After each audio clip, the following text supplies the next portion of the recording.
TNPSC competitive cracker இரண்டாவது YouTube வீடியோவிற்கு உங்களை அன்புடன் வரவேற்பது கார்த்திகேயன். இதில் நம்ம போன டுட்டோரியலில் ஸ்டேட் ப்ரொஃபைல்ஸை பற்றி பார்த்துட்ருக்கோம். இப்போ அதில் நம்ம ஆந்திர பிரதேஷ், கர்நாடகா போன்ற ஸ்டேட்ஸை பற்றி பார்த்தோம். இப்போ நம்ம பார்க்க போகிறது மிச்சம் இருக்கிற ஸ்டேட்ஸ் என்னென்னன்றதை இப்போ இந்த வீடியோவில் நம்ம பார்க்கலாம். அதுக்கு முன்னாடி நான் ஏற்கனவே சொன்னது போல் ஒவ்வொரு வீடியோவுக்கு முன்னாடியும் அன்னைக்கு என்ன லேட்டஸ்ட் ஈவெண்ட்ஸ் நடந்ததோ அதை பற்றினோட தொகுப்பு இப்போ நம்ம பார்க்க போகிறோம். அணு ஆயுத சோதனையை மேற்கொண்ட நார்த் கொரியா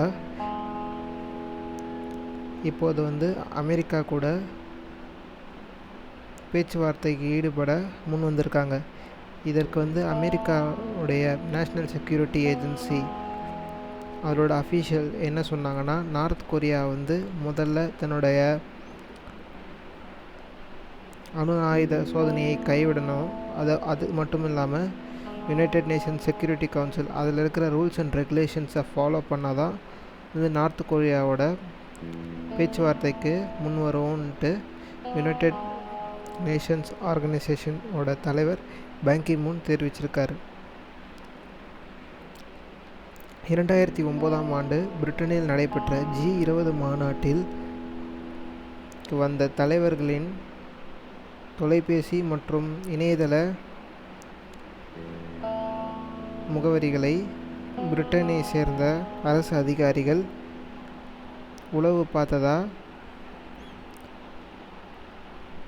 அமெரிக்காவினுடைய CIA முன்னாள் அதிகாரியான எட்வர்ட் ஸ்னோடன் தன்னுடைய ட்விட்டர் பக்கத்தில் கூறியிருக்காரு. அதை பற்றின செய்திகள் கார்டியன் இதழில் நேற்று வெளிவந்திருக்கு. பிரைம் மினிஸ்டர் மன்மோகன் சிங் இரண்டாவது முறையாக அசாம் மாநிலங்களவை தொகுதிக்கு புதிதாக தேர்ந்தெடுக்கப்பட்டுள்ளார். இதுவரை அவர் லோக்சபா தேர்தலில் ஒரு முறை போட்டியிட்டு தோல்வியை தழுவியிருக்கார். ரிசர்வ் பேங்க் ஆஃப் இந்தியா, அதாவது சென்ட்ரல் பேங்க்னு சொல்லப்படுற ரிசர்வ் பேங்க் ஆஃப் இந்தியா தன்னுடைய ரெப்போ ரேட் விகிதத்தை 7.5% தொடரப்போவதா முடிவு செஞ்சுருக்காங்க. இப்போ நம்ம ஸ்டேட் ப்ரொஃபைல்ஸை பற்றி பார்க்க போகிறோம். இப்போ நம்ம பார்க்க போகிற ஸ்டேட் கேரளா. இதனுடைய கேபிட்டல் சிட்டின்னு பார்த்திங்கன்னா திருவனந்தபுரம். மொத்தம் 14 டிஸ்ட்ரிக்ஸு உடையது.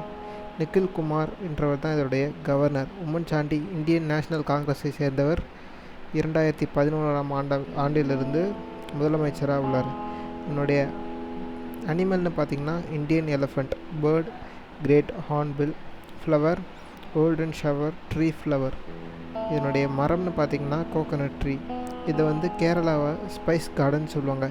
ஏன்னா கேரளாவில் எக்கச்சக்கமான சினமன், வெண்ணிலா, கார்டமன் போன்ற பல்வேறு வகையான வாசனை திரவியம் மற்றும் வாசனை பொருட்கள், உணவில் சேர்ப்பது போன்ற வாசனை பொருட்கள் கேரளாவில் அபரிவிதமாக வளர்வதன் காரணமாக இதை ஸ்பைஸ் கார்டன் சொல்லுவாங்க. ஸ்டேட் ரீஆர்கனைசேஷன் ஆக்ட் 1958 படி 1958ஆம் ஆண்டு கேரள மாநிலம் உருவாக்கப்பட்டது. இது சேரளம் என்ற இடத்திலிருந்து கேரளம் என்று உருவானதா நம்மளுக்கு வரலாறு சொல்லுது. கேரளாவுடைய மொத்த இடப்பரப்பு பார்த்திங்கன்னா 38,863 கிலோமீட்டர் ஸ்கொயர். பாப்புலேஷன் 3,33,87,677 இருக்காங்க.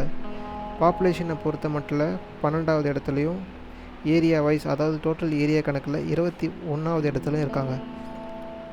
முக்கியமாக கேரளாவில் கவனிக்க வேண்டியது என்னென்னா, லிட்ரஸியில் அவங்க தான் இந்தியாவிலே நம்பர் 1. அதாவது இப்போ 94% அவங்க எட்டியிருக்காங்க 2011ஆம் ஆண்டு சென்சஸ் படி. இது கேரளா இந்தியா சுதந்திரம் பெற்றதுலேருந்தே கல்வியில் ஒரு முன்னோடியான மாநிலமாக திகழ்ந்துட்டு வருது. எம்எல்ஏ மற்றும் எம்பி பார்த்திங்கன்னா எம்எல்ஏ தொகுதிகள் மொத்தம் 141 இருக்குது. எம்பியில் 20 எம்பிங்க இருக்காங்க. ஹைகோர்ட் கேரளா ஹைகோர்ட்னு சொல்லுவாங்க. இதனுடைய கேரளா ஹைகோர்ட் கொச்சியில் இருக்குது. இந்தியாவிலே செக்ஸ் ரேஷியோவில் அதிகமாக உள்ள மாவட்டத்தில் கேரளா ஒன்று. அதாவது 1000 ஆண்களுக்கு 1042 பெண்கள் கேரளா மாநிலத்தில் உள்ளனர். இப்போ நம்ம பார்க்க போகிற ஸ்டேட் வந்து கோவா. இதனுடைய தலைநகர் பார்த்திங்கன்னா பனாஜி. மொத்தம் உள்ள டிஸ்ட்ரிக்டோட எண்ணிக்கை 2 தான். பாரத்வீர் வாஞ்சு கவர்னராக இருக்கார். மனோகர் பாரிக்கர் பிஜேபி கட்சியை சார்ந்தவர். 2011ஆம் ஆண்டு நடைபெற்ற சட்டசபை தேர்தலில் வெற்றி பெற்று 2வது முறையாக முதலமைச்சராக பொறுப்பெடுத்து பண்ணிகிட்ருக்கார். இதனுடைய ஸ்டேட் பேர்டுன்னு பார்த்திங்கன்னா பிளாக் கிரஸ்டட் புல். அனிமல் வந்து கவுர். ட்ரீ மட்டி ட்ரீ. 1947ஆம் ஆண்டு இந்தியா சுதந்திரம் பெற்ற போது கோவா போர்ச்சுகீஸ் கையில் தான் இருந்தது.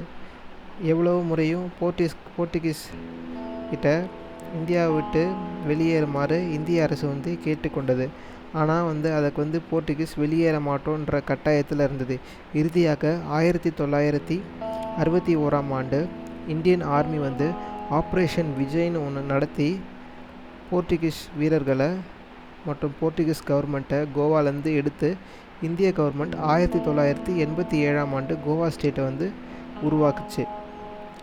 போர்ச்சுகீஸ் இருந்து வந்ததால் இந்த ஊருக்கு வாஸ்கோட காமா என்ற ஊருன்னு ஒன்று பேர் இருக்குது. மொத்த இடப்பரப்பை பார்த்திங்கன்னா 3702 கிலோமீட்டர் ஸ்கொயர். லாங்குவேஜ் இங்கே கோன்கானி என்ற லாங்குவேஜை பேசுகிறாங்க. பாப்புலேஷனை பார்த்திங்கன்னா 1,45,07,723 இருக்காங்க.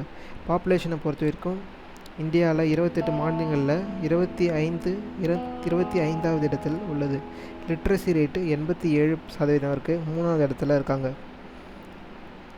இடப்பரப்பு அளவை பற்றி பார்த்திங்கன்னா கோவா தான் இந்தியாவிலே சிறிய மாநிலம். எம்எல்ஏக்களின் தொகுதி 40. எம்பிங்க 2 பேர் இருக்காங்க. இதனுடைய ஹைகோர்ட் பாம்பே ஹைகோர்ட். ஆனால் இதனுடைய கிளை கோவாவில் இருக்குது. தட் இஸ் கோவா பெஞ்சுன்னு சொல்லுவாங்க. இது வரைக்கும் என்னோடய வீடியோவை பார்த்ததுக்கோசரம் தேங்க்ஸ். இந்த வீடியோ உங்களுக்கு பிடிச்சிருந்ததுன்னா நீங்கள் லைக் பட்டனை ப்ரெஸ் பண்ணுங்கள். எனக்கு சப்ஸ்கிரைப் பண்ணலாம். நீங்கள் எதனா சஜஷன் சொல்ல விரும்புனீங்கன்னா எனக்கு சொல்லலாம். என்னோடய ஃபேஸ்புக் பேஜான காம்படேட்டிவ் கிராக்கர்ன்றதை லைக் பண்ண மறந்துடாதீங்க. தேங்க்ஸ் ஃபார் வாட்சிங். நன்றி.